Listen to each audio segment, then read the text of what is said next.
So during the fall of 2012, I arrived at the University of Maine as an eager but uninsured student, dabbling in chemistry and physics, but knowing that he wanted to get engaged in research. At the same time, I had a feeling of moral obligation to participate in some form of research that gave back, especially when I looked at it through the lens of I'm receiving money to go to school on a loan from the federal government in some way or another that's subsidized, and how can I use my education to actually give back to the community that's giving me a little bit of a backbone. In doing that, I was enrolled in a chemistry course, and we had an extra credit opportunity to listen to a Haitian doctoral candidate that was working on water filtration systems for his hometown in Gros Morne, Haiti. After hearing his story, I became quite compelled to reach out to my then professor and also to him to start to get into the lab and actually see if I can contribute in some way. I remained naive for a while, but I noticed right away that there were a plethora of other students on campus engaged in other opportunities, but they were missing the point as a nonprofit. What they were missing was what Peter Singer, a philosopher at Princeton, I believe, who gave a TED Talk on this topic before, was the form of effective altruism. That is, how do we engage in altruism where we're most effective in a utilitarian form? That's a school of philosophical thought that tries to analyze the benefits versus cons or pleasure versus pain. And in doing that, he took a top-down approach. He looked at if you wanted to be a participant and wanted to engage with nonprofits that already existed, how could you donate your time or your money most effectively? That's a really great place to start, but it misses the bottom-up approach, which I think small grassroots organizations need a lot more of. And in doing that, we can actually start to address change while we're communicating with the beneficiaries.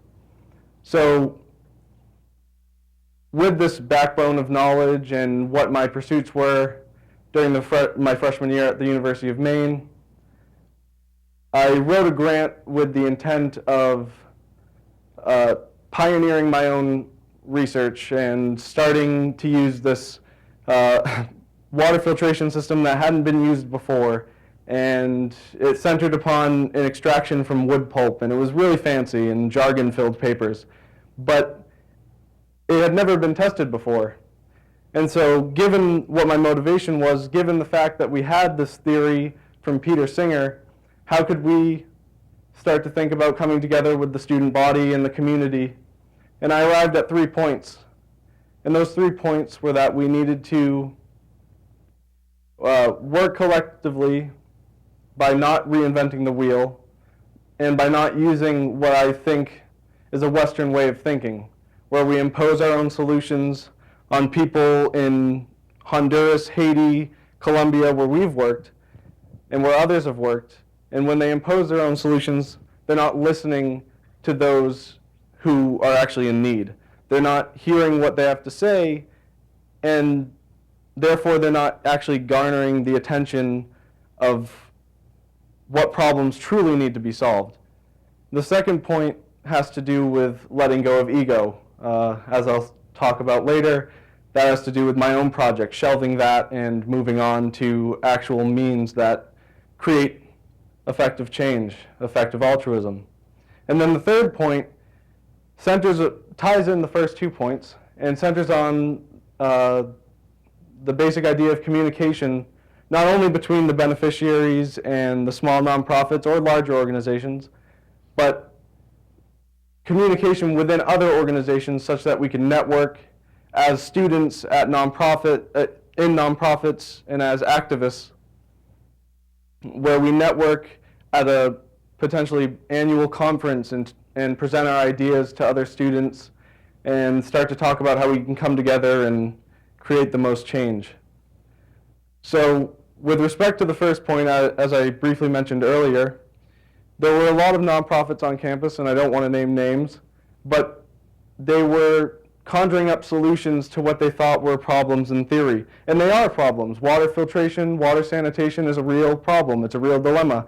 How we work on it in developing countries.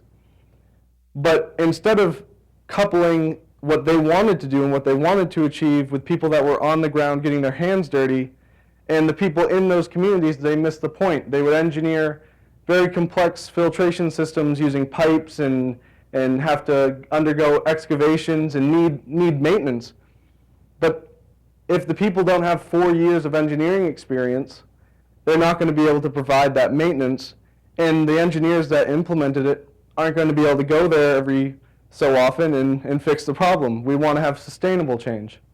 That I see as a subset of effective altruism. And so that was when the Water for Me Foundation was born. We decided that we would have a quite democratic approach where we would have students from any discipline in any manner come to us with ideas on just basic relation to clean water access. And with this platform, we started right away by looking at Honduras. And in approaching the problems in Honduras, we partnered with a speakers nonprofit who came to the University of Maine and talked about her work in Pure Water for the World. Pure Water for the World was based out of Vermont and has grown tremendously. And they've been really effective in their altruism, primarily because they keep people on the ground under the name of Agua Pura in Honduras, in the Trojes region, which we were working on. And there's a chain of communication that comes back to us or whoever's on the receiving end that knows if anything goes wrong or if the filters aren't working, and also to make sure that the communities who are using the filters know how to use them correctly, maintain them. And these filters are very primal in one respect. That comes to the second point of letting go of ego. These filters that use an old method of filtration is called the biosand filter. It basically has different gradients of sand and how fine or coarse the sand is. It starts with gravel at the bottom and works its way up. And even though it requires certain kinds of sand to be delivered, the simple pretext of it is that someone can know if it's not working without needing to do much maintenance. I mean, it's only a $100 filter approximately, and it can be replaced without needing some complex system in place or some untried theory, such as the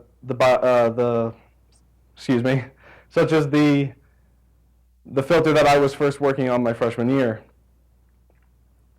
And with that, we were able to work with Pure Water for the World, and we grew. We also worked with a group in Haiti, and then in Colombia, we worked with Agua Yuta, and we would continually present our research and findings and continually analyze data, use the scientific method, but go back and forth between what we knew would generate effective altruism, because primarily we were all humanitarians, we were all activists. Yes, we wanted to have meaningful scientific impact, but what was most important to us was that moral obligation of giving back. And so for the last 3 years, I was the president of the group, and we would annually present findings at the University of North Carolina Water Conference. And we realized that this feedback is essential. We couldn't progress without some sort of peer review on our methods, on the findings, and what other groups were using. I think this principle of peer review doesn't just apply to the science. I think it needs to come in the form of an annual conference, as I mentioned earlier, where representatives from different nonprofits of different backgrounds, some trying to achieve social justice, some trying to achieve economic justice, and some trying to achieve humanitarian work in relation to water filtration systems, come together and present their methods to all the representatives, enter into a dialogue, and follow the proceedings of either pointing out what could be done differently and how we could ensure that we are subscribing to effective altruism. Lastly, what I would like to talk about is gaining as much feedback. Excuse me. What I'd last like to talk about is how to use all of the resources we have available to us and coalescing around these limited resources. So as a student at a university that's state-funded, not private, doesn't have a very large endowment, there isn't a lot of funding opportunities. And so by reaching out to the general public in the greater Bangor area, for example, we brokered a relation with the local high schools where the students would be instilled with the values of humanitarian work, but also get lab experience and checking to see if these biosand filtration systems are working. So get the community engaged, which really motivated us. And other groups on campus, the Patterson Research Group was a physical chemistry research group that started to put some of their funding into looking at water contamination at the molecular level, not just with microbes and filtering out harmful bacteria. Rather, they looked at pollutants from runoff, such as plastics engineering firms in Honduras that either make tires or have to do with rubber, and that water goes into the rivers and they can be carcinogenic. So with this, we were able to work with various groups and actually garner effective change. We've installed at least 100 biosand filters in Honduras over the last few years that all the beneficiaries in those communities can use, even though they remain in one household. That exponentially grows if you strategically place those filters in the communities and monitor how they're being used. And we've also been able to review other filtration systems from for-profit companies that have almost used it as a PR stunt, where they say that these filters can work up to 1 million gallons. But we found out that, yes, we can reproduce those findings in the lab under strict settings. However, once it's in the field, after 3 months, it's no longer working. And therefore, we even engaged in a dialogue with that specific company and are undergoing ways in which resources could be allocated even better.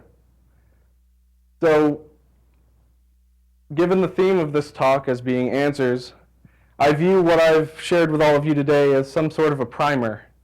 It's not an exact solution, and it's not an exact science. It requires critical thinking and reflection, but we can instead take Peter Singer's model of effective altruism and bring it from the bottom up rather than the top down. We can instill it in groups before they even start to approach problems, and that way we can yield the most change from college students. So thank you very much.